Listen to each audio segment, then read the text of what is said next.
things like open borders, etc. You say, are they stupid? They're not stupid, but they are, I think, really maybe trying to destroy our country because there's no other reason for it.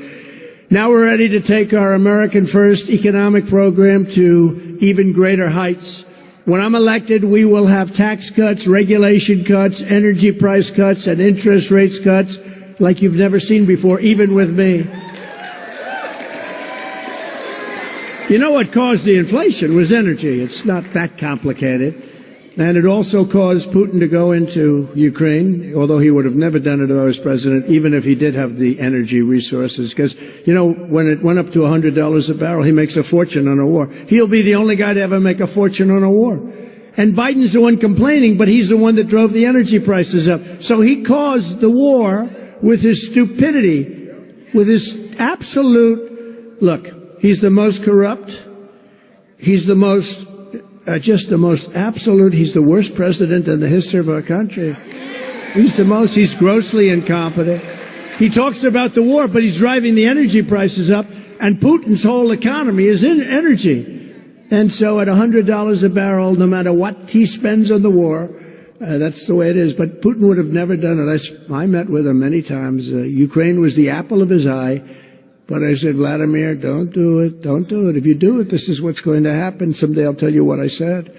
He said, no way. I said, way. He said, no way you'll do that. I said, I will. I swear to you, I will. I'm going to do it. And he didn't believe me. But he believed me 10%. And that's all you needed. Just that was it. Same thing with President Xi in China. Don't go into Taiwan. He believed me 10% too, and that was enough. But, you know, it's, what's happened is so bad. I think a lot of it started with Afghanistan. That was the most incompetent withdrawal in history. They withdrew, think of it, they withdrew the military first. You take your citizens out first, you take the people you need out first, then you get your $85 billion worth of equipment and you get it out. Brand new military equipment. You know, if you look at it, Afghanistan now is, I think, the #2 merchant in the world for selling military equipment. They're selling the stuff we gave them, brand new, gorgeous stuff. I rebuilt the entire military. They gave $85 billion of it away. The good news is we have plenty of others, although we're very low on ammunition. We're low because we're giving so much.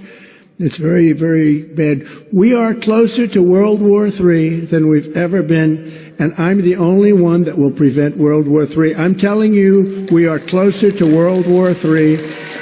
And that won't be a war with army tanks going back and forth here. That will be a war with weaponry, the likes of which this world has never seen before. I know it. I know it better than anybody. And these are weapons.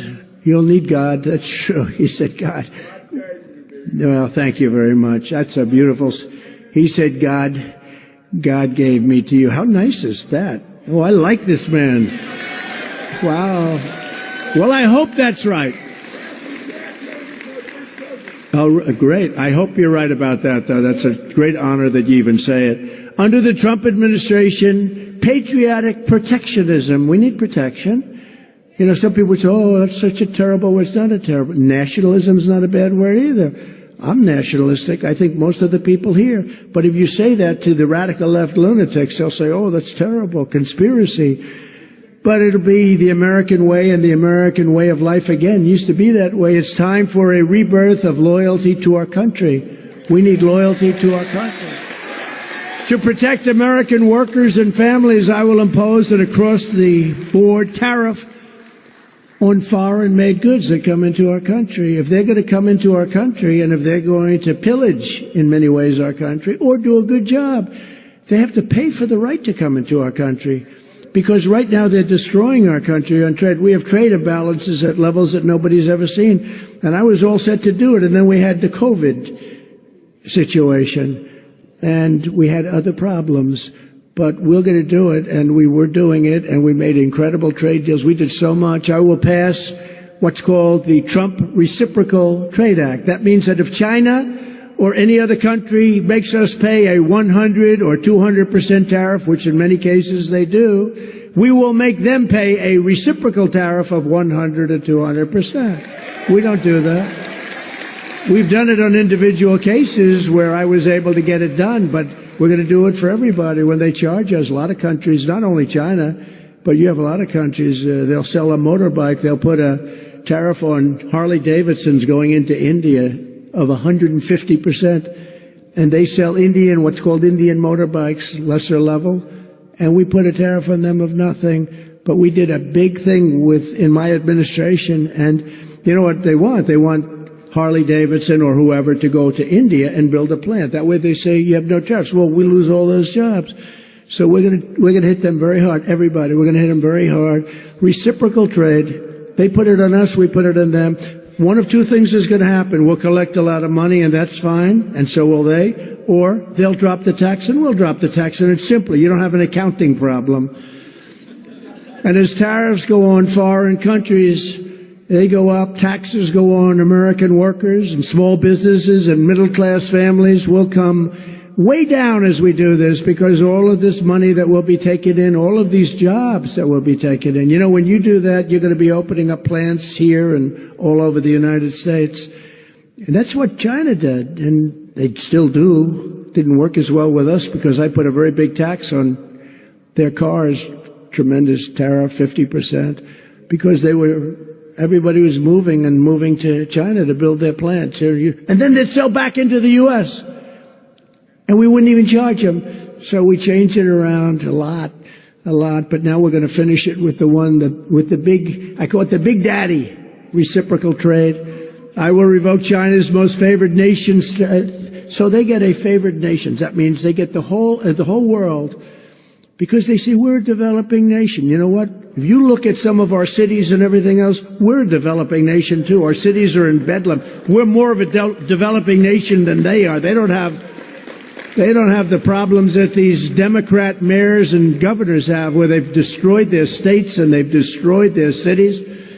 I will revoke China's most favored nation trade status, and we will impose stiff penalties on China and other trade abusers. We have tremendous trade abusers. They think we're so stupid. They look at this guy Biden. He doesn't know where the hell he is. He can't put two sentences together. He can't get off a stage. There's a stair right there. I never understand. He's always looking around. Where do I go?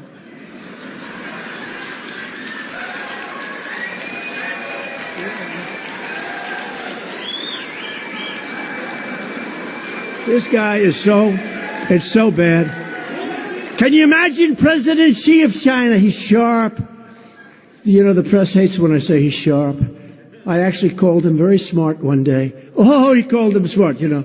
He runs 1.4 billion people with an iron fist, and I call him smart. They say, President Trump called him smart. They want me to say he's a stupid man. They've been ripping us off for so many years. They're very smart. But can you imagine when they meet this guy, Biden? I mean, they see him. I see it. I talk to him. They say, we don't believe it. They think it's some kind of a game that I'm playing. It's like a chess game. They don't really believe this is happening. They say, what's going on here, Ashley? They say, what's going on here? There's some kind of a game being played. This can't be possible. The guy can't talk. He just gave a 1 minute and 15-second speech. That's a big speech for him. On what happened today in Israel, 1 minute and 15 seconds. It wasn't it wasn't Winston Churchill, let's put it that way.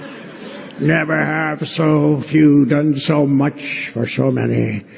This was not Winston Churchill. He was talking about the Spitfire pilots. You know that? The Spitfires, they knocked the German planes, which were bigger, better, stronger, but the Spitfires were unbelievable by luck or whatever. But they could turn on a screw. These big, strong, powerful planes, they couldn't fight with them. But he said, never have so few done so much for so many. And Biden doesn't talk that way. Biden doesn't talk that way. What a disgrace. What's happened to our country with inflation.